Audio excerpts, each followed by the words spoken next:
Oh, la galère d'une vie, la galère d'une vie. J'arrive. euh, du coup, j'avais l'oral de physique tout à l'heure. Et l'oral de physique, c'était l'épreuve qui me fait le plus peur. Parce qu'on te donne des sujets hyper vagues. Il faut que tu modélises un peu tout, que tu poses tout.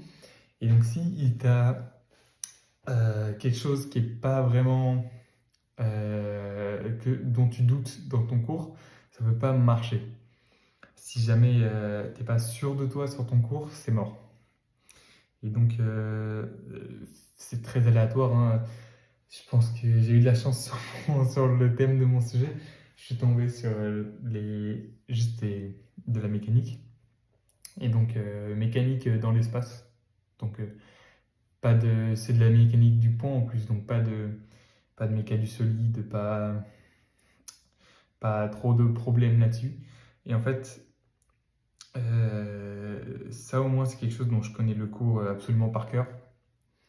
Et donc là, il n'y a pas de problème. Je pense que si j'étais tombé sur un truc sur les lasers, tu vois, par exemple, j'étais mort. Mais c'était pas vraiment évident.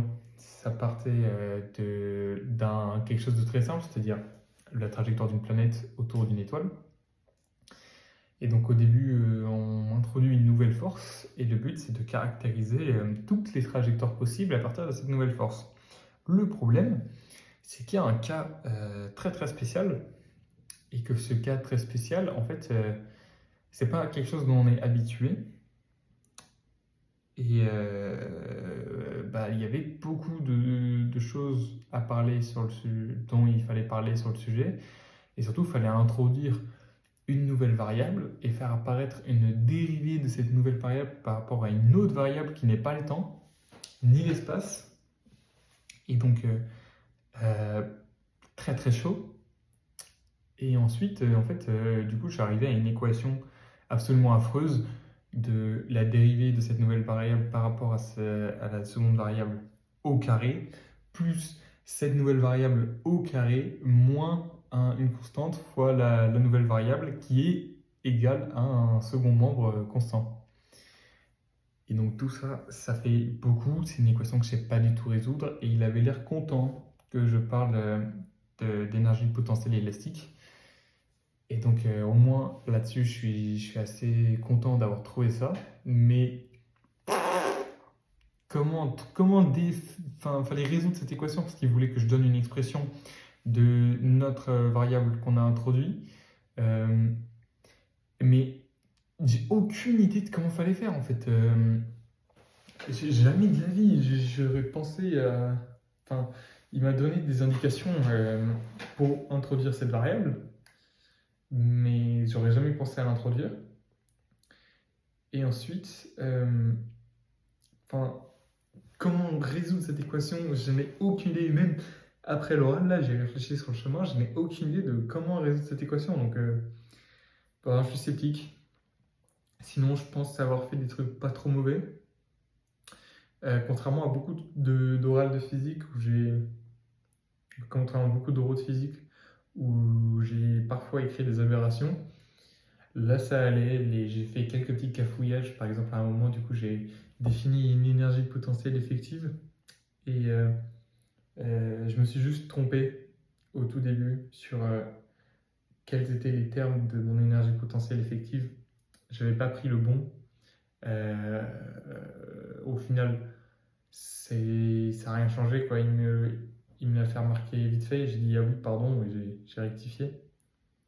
Euh, mais sinon, je pense que ça allait. Il y a simplement aussi pour dessiner du coup mon énergie potentielle effective, parce que du coup après avec la nouvelle force j'avais une nouvelle énergie potentielle effective, et cette nouvelle énergie potentielle effective en fait je l'avais dessinée comme la première, vu que c'est exactement la même courbe, mais c'est juste qu'il y a un grandissement à un endroit, et que j'ai pas assez fait apparaître ce grandissement pour lui, et voilà, c'est tout. Du coup, je peux pas savoir si j'ai bien réussi ou pas. Comme tous les oraux, on verra la note. Mais voilà, je pense que j'aurais pu faire mieux, et je pense aussi que j'aurais facilement pu faire pire. Bah, au moins, j'ai eu de la chance, je suis pas tombé sur les lasers ou la quantique, quoi. C'est ça que je me dis, je suis tombé sur de la méca. La méca, c'est sympa. Et voilà. Sinon, du coup, j'ai regardé les résultats de Mines Télécom depuis hier, je suis aussi admissible. Ça, c'est cool. Ça, c'est cool, ça, c'est cool. Et voilà. Du coup, demain, il y a les résultats de Centrale. Et cet après-midi, j'ai TP de chimie à 13h45. Et TP de chimie, là, ça va être violent. Je crois que pour l'X, les TP durent 4 heures. J'ai ma blouse là qui est dans l'étagère juste arrière. Et j'espère qu'il ne va pas y avoir des questions du genre proposer un protocole pour cette réaction. Je suis pas très fort pour donner des protocoles. Par contre, si on me donne un protocole et qu'on me dit quelles sont les conditions expérimentales pour faire cette réaction, là, je peux faire quelque chose. Là, je peux parler. Et voilà, c'est tout. Donc, prions pour cet après-midi. Et oublions les profs de ce matin. De toute façon, faut faire comme ça. Je n'ai plus aucune idée de ce que j'ai fait en français hier. J'espère que cet après-midi, j'aurai plus aucune idée de ce que j'ai fait en physique ce matin. Parce que si j'y pense, je vais me dire, oh non, j'aurais pu mieux faire ça et tout. Et au final, j'ai pu penser à mon épreuve de chimie. Donc voilà, on oublie tout. Et voilà quoi. Bon, bah, à cet après-midi.